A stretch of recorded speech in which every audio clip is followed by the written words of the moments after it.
1 Elixir cards. Small, cheap, and yet somehow game-changing. What is it about these tiny cards that make them so effective without ever putting your deck in jeopardy? They're not flashy, they don't seem overpowered, yet they have a secret influence on the game that most players completely overlook. In fact, some of the best players in the world rely on them without you even realizing it. By the end of this video, you'll never look at 1 Elixir cards the same way again. If we go back to 2016, Clash Royale only had 42 cards, and out of all of them, just one of them was a 1 Elixir card.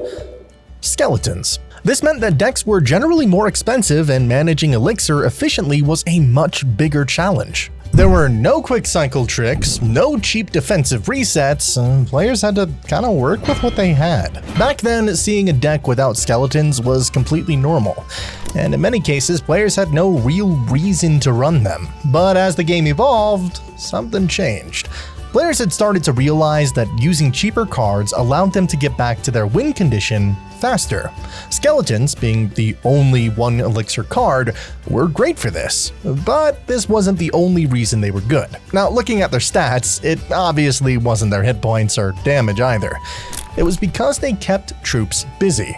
This let your tower take down these troops while the skeletons slowed them down. And for just 1 Elixir, this was highly effective, especially considering that there were 4 skeletons during this time. Imagine this, a prince is charging straight toward your tower. You drop 4 skeletons to stop his charge while 3 of them are still standing. With a 1.4 second hit speed, the prince takes 4.2 seconds to clear out the rest of the skeletons. That's 4.2 seconds of free damage from your princess tower, chipping away at his health while he's stuck dealing with skellies. You'd nearly always get a positive elixir trade by utilizing these cheap troops. A fun fact about the skeletons is that they are tied with bats and suspicious bush for the lowest hit points of all troops, with 119 hit points at level 15 and 32 hit points at level 1. Guards also have the same amount of HP, however they come with a shield, so for lower skill players, the skeletons weren't an appealing pick because of their low damage and hit points, but in top ladder, the skeletons were heavily used for the reason of both cycling and distracting. But skeletons aren't the only ones thriving at 1 Elixir. We also have the Fire Spirit, which was added on the 5th of May. But did you know that it actually used to be Fire Spirits? Yeah, you used to get 3 of them, but it would cost double the price. So how did they go from a 2 Elixir swarm to the single high-value troop we have today? Well, we'll get to that soon. But first, let's look at how they worked back when they came as a group. When Fire Spirits were first released, they served a role much like Zap, offering a quick burst of damage to clear out swarms and other low-health troops. You could even take out a minion and minion horde, which the Zap wasn't capable of. However, there was a catch. They were incredibly fragile. Unlike Zap, which was instant and guaranteed to hit its target, Fire Spirits had to travel a short distance before dealing damage, leaving them vulnerable to being distracted or eliminated before reaching their target. This made them a risky choice for many players, as their potential value could be easily interrupted, and they often didn't quite live up to their intended purpose. The Fire Spirits would eventually be reworked into the single Fire Spirit we know today, but we'll dive into that transformation a bit later. 2 months after the release of the Fire Spirits, we got our hands on a new spirit. But before we talk about this new spirit, we should talk about how you aren't subscribed yet. And also, you haven't liked this video yet. It's a small effort and it really does help me out. So thank you in advance. Anyway, we got a new spirit, that being the Ice Spirit. When the Ice Spirit was first introduced in July of 2016, it was a game changer for just 1 Elixir. Not only did it freeze enemy troops and towers for a solid 2 seconds, but it was also more resilient than Fire Spirits, surviving a zap and still being able to freeze. This made it much more reliable and consistent in a match. Beyond just offering faster cycle potential, the Ice Spirit was undeniably strong due to its versatile offensive and defensive capabilities. It wasn't just about cycling faster. It offered utility that made it feel, honestly, overpowered at the time. Especially when combined with a zap, it could take out troops like minions, goblins, and the princess. The freeze duration and even some of its damage, however, was toned down over the years. Fast forward to April of 2017 and we see the introduction of the heal spell with a 3 elixir cost. Initially, you might be confused why I'm addressing a 3 elixir card, and you might even be confused as you never know that there was a heal spell in Clash Royale, but it'll make sense in a second, so bear with me here. This spell didn't find much use in most decks as it was difficult to get good value from it. Players struggled to find situations where the heal spell would truly shine, and as a result, it wasn't a common sight in most matches. However, there was one exception to this rule: the 3 Musketeers. When hit by a fireball, the 3 Musketeers would often be left with just a sliver of health, barely surviving the attack. This is where the heal spell came into play. Instead of just accepting the minimal health left, the heal spell could nearly instantly regenerate all of their lost hit points, bringing them back to full strength. This gave players using the heal spell and 3 Musketeers a major advantage. While the heal spell was extremely weak with most cards, it was incredibly powerful when paired with the 3 Musketeers, making it feel unbalanced in that specific scenario. It created a frustrating experience for players, as a card that was generally underwhelming could completely turn the tide of a battle when used in the right context. And so the heal spell was nerfed. Its duration reduced from 3.05 seconds to 2.5 seconds, and its healing pulses cut down to just 5, making it far less effective. As a result, its usage rate plummeted to 0% throughout all of 2018. Previously, it was only viable with 3 Musketeers, but after this nerf, even they had no reason to look the heal spell's way. Fast forward to January 7th, 2019, and the heal spell received a major rework. It now healed 63% less hit points and lasted only 2 seconds instead of 2.5. But in return, its cost was reduced to just 1 elixir, an attempt to breathe new life into the card. Unfortunately, as we might all know, it wasn't enough. The heal spell remained at 0% usage rate for the entirety of 2019. Because of this, the dev team ultimately removed the heal spell from the game and replaced it with the heal spirit. It retained that 1 elixir cost, and players who had the heal spell would keep all of their cards, now converted to the heal spirit.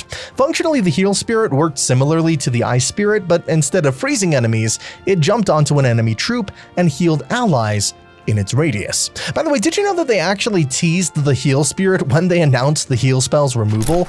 If you look real closely at the broken glass in the reveal image, you can see the heal spirit's reflection. That's pretty cool, right? The next day, they officially unveiled the heal spirit, and this little guy turned out to be way too strong at launch. Its healing was nearly twice as powerful as the old 1 elixir heal spell, and it wasn't difficult to get value from it.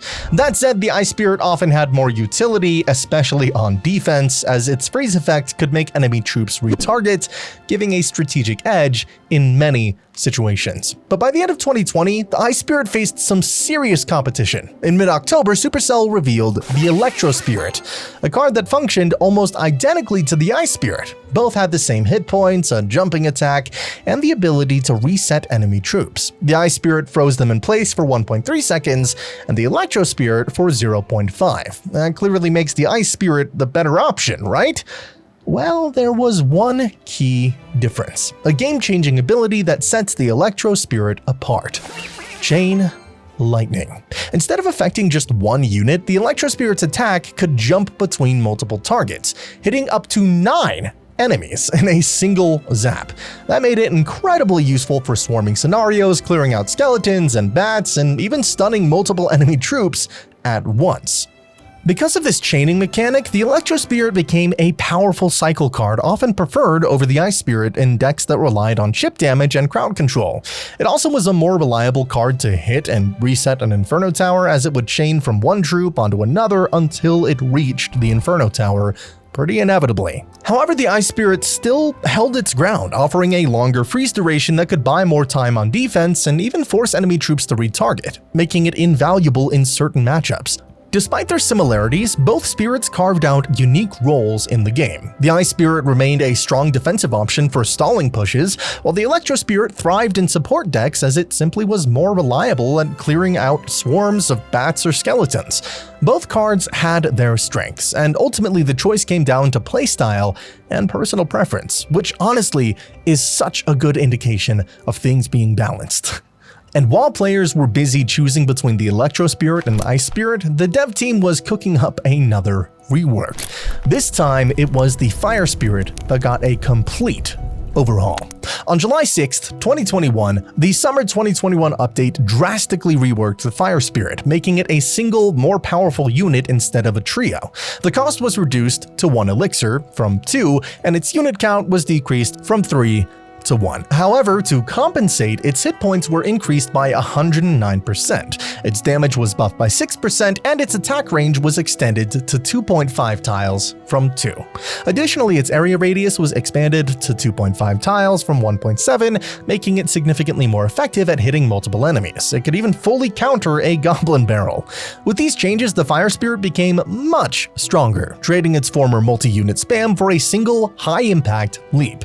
Now, instead of dealing small bursts of damage across 3 weaker spirits, one powerful Fire Spirit could obliterate swarms like skeletons, bats, and goblins in an instant, while also dealing noticeable chip damage to medium health troops. A fun fact about the Fire Spirit is that it has the largest area damage out of any card with area damage. Seriously, well, unless you count the bombs from Giant Skeleton, Balloon, Bomb Tower, or Mighty Miner, but those are on death effects, not the actual unit's attack, so semantics.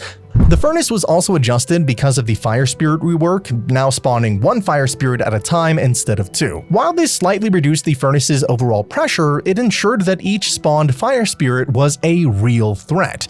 Anyway, with this rework, each spirit now had its own distinct role in Clash Royale. Ice Spirit focused on utility and stalling, freezing enemies to slow down pushes. Electro Spirit specialized in control, stunning multiple units and resetting their attacks. Fire Spirit became the aggressive damage dealer, excelling at countering swarms and applying chip damage for just 1 Elixir. And the Heal Spirit served as a support utility card, sacrificing itself to restore health to nearby allies, making it ideal for sustaining pushes and prolonging troop longevity. This update made deck building even more flexible, allowing players to choose the spirit that best fit their strategy, whether they needed freezing utility, stun control, troop longevity, or explosive damage. You might think we've addressed all of the 1 Elixir cards, but there's actually one more that I am sure you didn't think of. Warmth. Warmth was a unique, temporary common card available during the Snowstorm event. This spell had a large radius and cost only 1 Elixir to deploy. It would unfreeze troops from the constant snowstorm, and it even had a healing effect. But that was honestly more of a visual effect, as the healing was minimal.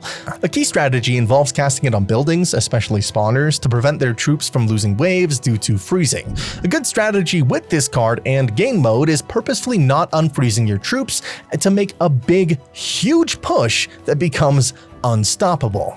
However, this tactic is pretty risky against troops vulnerable to spells like Rocket, as the Warmth won't protect against spell damage, especially if the troops are close to a crown tower.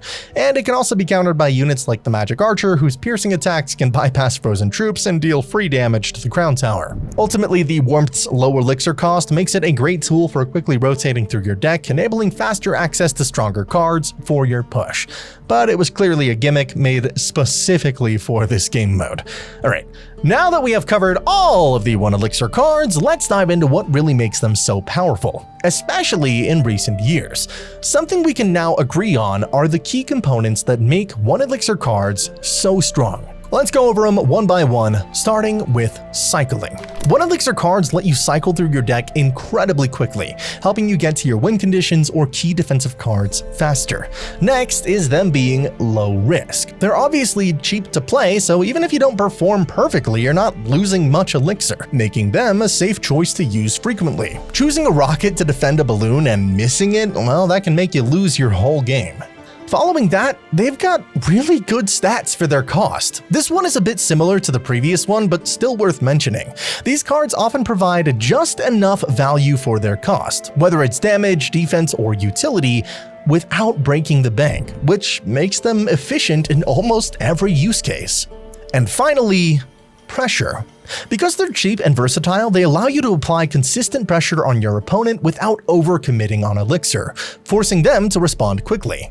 If they don't respond, you'll soon get some good value, and when they do respond to it, it'll oftentimes be something more expensive than one elixir, which means you're able to force out some elixir and get yourself an advantage. With all of that said and done, the biggest takeaway here is that one elixir cards offer an unmatched combination of cycle speed, efficiency, and pressure.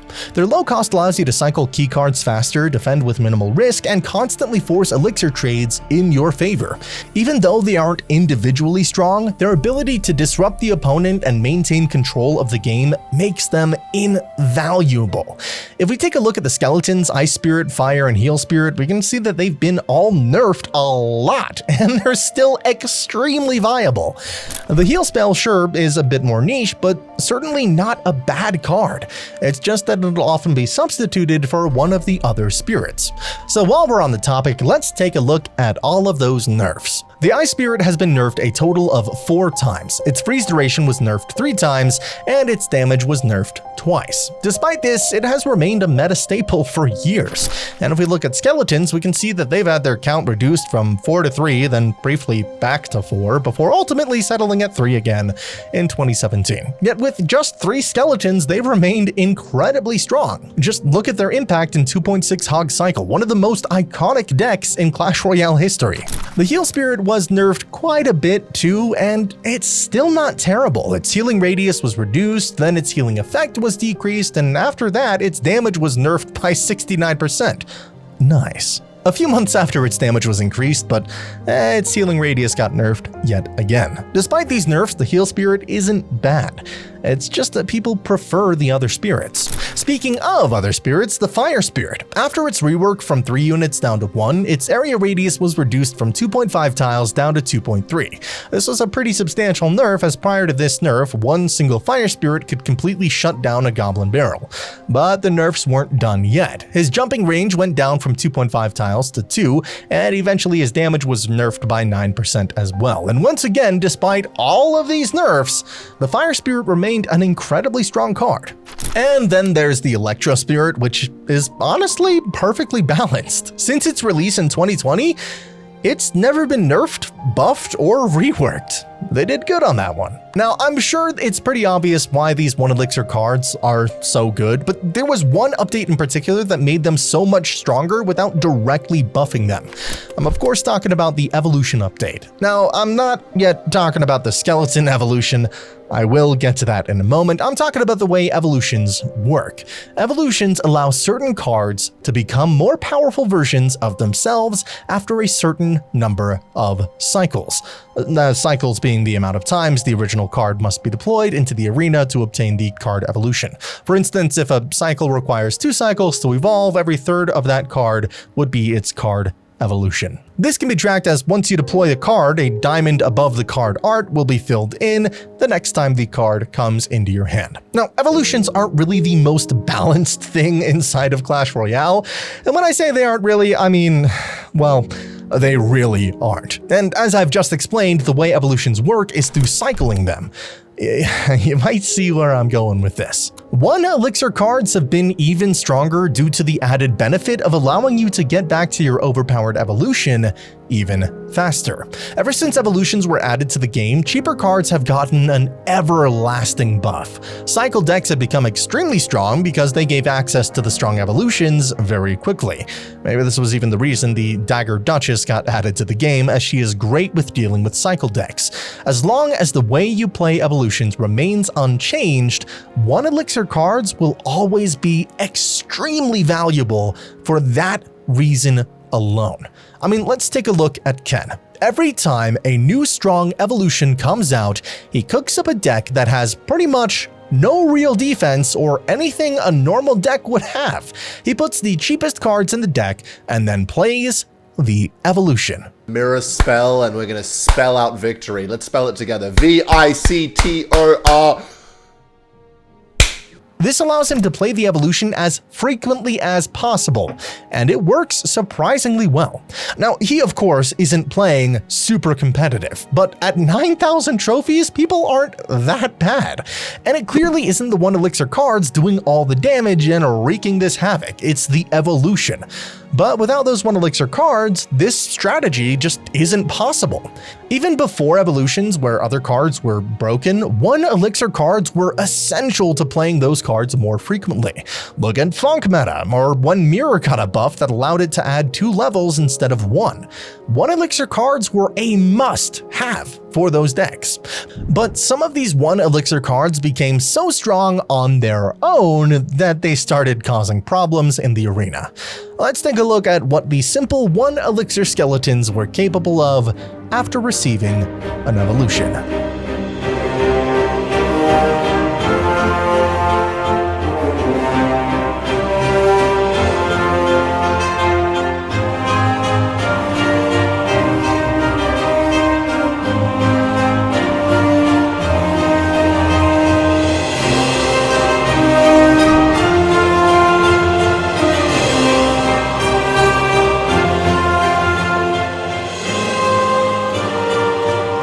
And may God have mercy on those poor players' souls.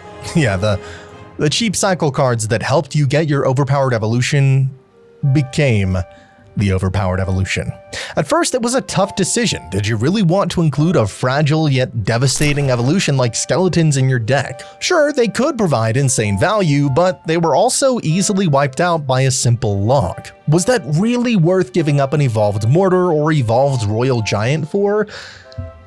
Not really. But on December 8th, 2023, Clash Royale teased something that would soon change everything. From that day forward, global tournaments would allow players to build decks with 2 evolutions instead of 1. Sorry, what? Seriously, you could play your evolved royal giant alongside your evolved skeletons, which, by the way, you were already doing to cycle. Luckily, this wasn't the case for Ladder, Path of Legends, Clan Wars, or any other mode. At least yet. On April 6th, 2024, Clash Royale had a maintenance break that introduced a major change. Players with King level 54 or higher could now build decks with 2 evolutions. And these decks weren't restricted to a specific mode, they could be used everywhere. Clan Wars, Trophy Road, Path of Legends, and even the competitive Clash Royale League where Muhammad Light took home the win. And what did we see him use? The evolved Royal Giant and the evolved Ice Spirit. Yeah, skeletons aren't the only 1 Elixir card with an evolution. The Ice Spirit received its evolution at the end of 2023. And just a week after its release, it was buffed to require only 2 cycles instead of 3. But in reality, that change really didn't matter much. The evolved Ice Spirit was already strong, but not strong enough to be your only evolution. But that all changed when the second evolution slot was introduced. Suddenly, the evolved Ice Spirit's usage rate skyrocketed, and as we saw in CRL 2024, it made a massive impact. Muhammad Light used it in several decks, and so did Lucas and El Sayap. We even see a Royal Hogs Archer Queen deck with both the evolved skeletons as well as the evolved Ice Spirit. Simply having that second evolution slot unlocked a whole new world of gameplay. 1 Elixir cards have always been, and will likely always remain, essential for keeping the game smooth and maintaining a fast-paced flow. I doubt we'll see any other 1 Elixir cards, as I believe it would disrupt the game a lot more. But maybe I'm wrong, and the next update brings the nature spirit to the game for 1 Elixir or something, I don't know. However, there's still one huge thing we need to talk about, because it played a massive role in Clash Royale's history: the story of all skeletons. So check out this next video where I go over the days when the bomber cost 3 Elixir and the giant skeleton's bomb wiped out everything in sight. I'll see you there.